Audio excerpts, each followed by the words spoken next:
A Agricultura BR destaca agora um assunto muito importante para o produtor rural em geral de todo o Brasil, que é a correção nutricional do solo. E para começar a falar já desse assunto, eu recebo aqui no estúdio o professor, doutor, pesquisador de um mestrado na Uniderp, uma universidade em Campo Grande, Mato Grosso do Sul, doutor José Antônio Maior Bono. Muito obrigada, professor, pela presença aqui, mais conhecido como professor Bono.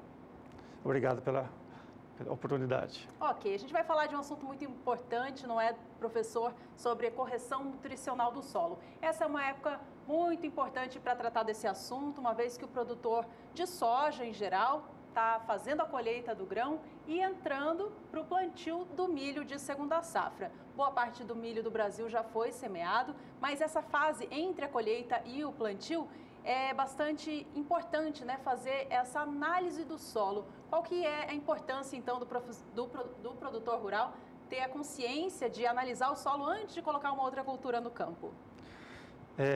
Juliana, a fertilidade do solo para nós é tudo na produtividade, né? E agora, como fim da safra de soja, terminando a safra de soja, nós começamos um planejamento para a safra futura.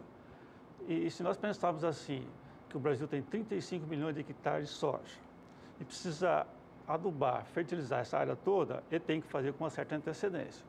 E o momento correto de fazer é agora, após a saída da safra da soja.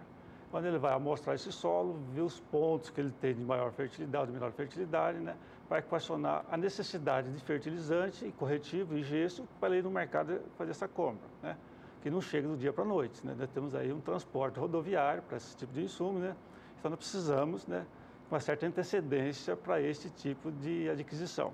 E que, de certa forma, é precário no país, né, por conta de todo o problema da logística. Nem se fala, né, em termos de transporte rodoviário nesse país, né. Infelizmente, nosso insumo vem todo rodoviário, né, estradas, demanda de caminhões, tudo chega quase na mesma hora, né. Nesse caso aqui, cria uma certa dificuldade. Então, quanto mais tempo ele tiver para o espaço de aquisição e aplicação desse insumo, seria ideal para o produtor de soja ou de milho, seja o caso. Então, o planejamento é fundamental nessa hoje o planejamento fase da safra. É tudo, né? A gente costuma dizer, né, para a lavoura se desenvolver, ela precisa de água, sol e solo. E o solo é aquilo que o produtor pode mais influenciar, né? A água com irrigação, mas o solo é a parte que ele consegue influenciar.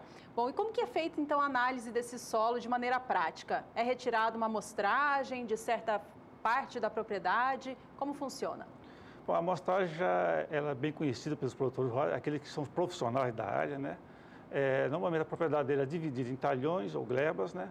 Ele já conhece mais ou menos a produtividade dessas glebas, então já sabe o local que está com mais produtivo e menos produtivo. Então ali ele dá um foco maior de interesse na amostragem do solo, né?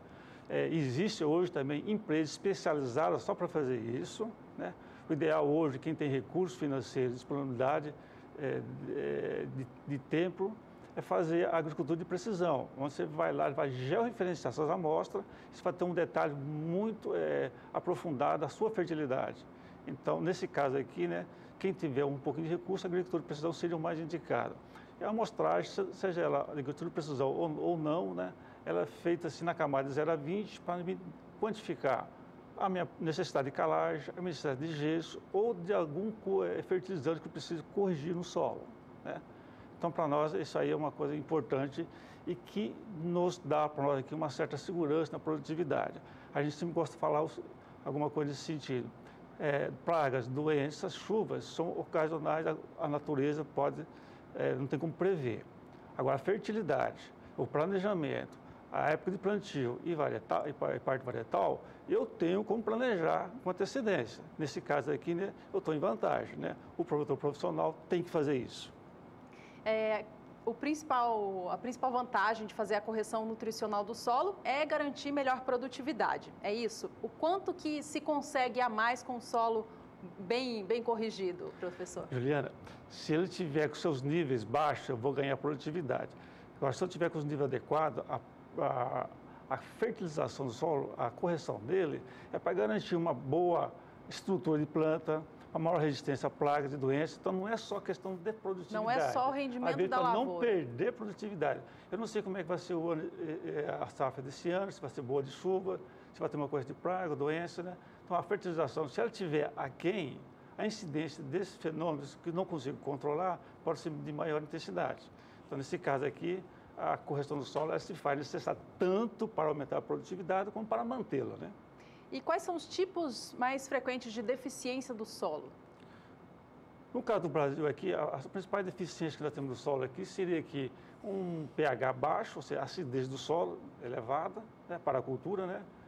A incidência de elementos tóxicos, no caso aqui, a gente dá destaque ao alumínio, né, prejudicial, e a deficiência, às vezes, de áreas novas, está começando agora, a deficiência, às vezes, de fósforo, potássio, que eu preciso corrigir também, né?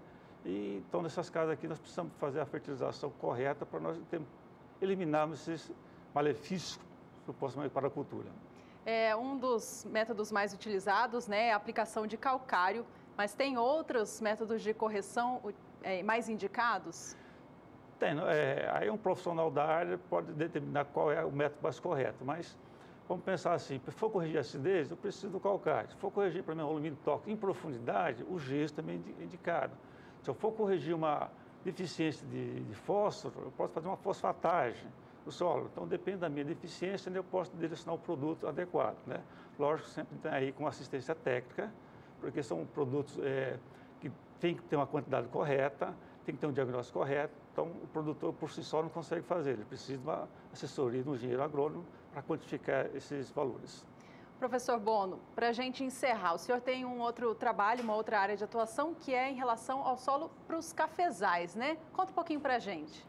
A cultura do café é uma cultura que eu tenho um pouquinho de gosto pela cultura do café, né? Meus pais foram cafeicultores, né, do Paraná.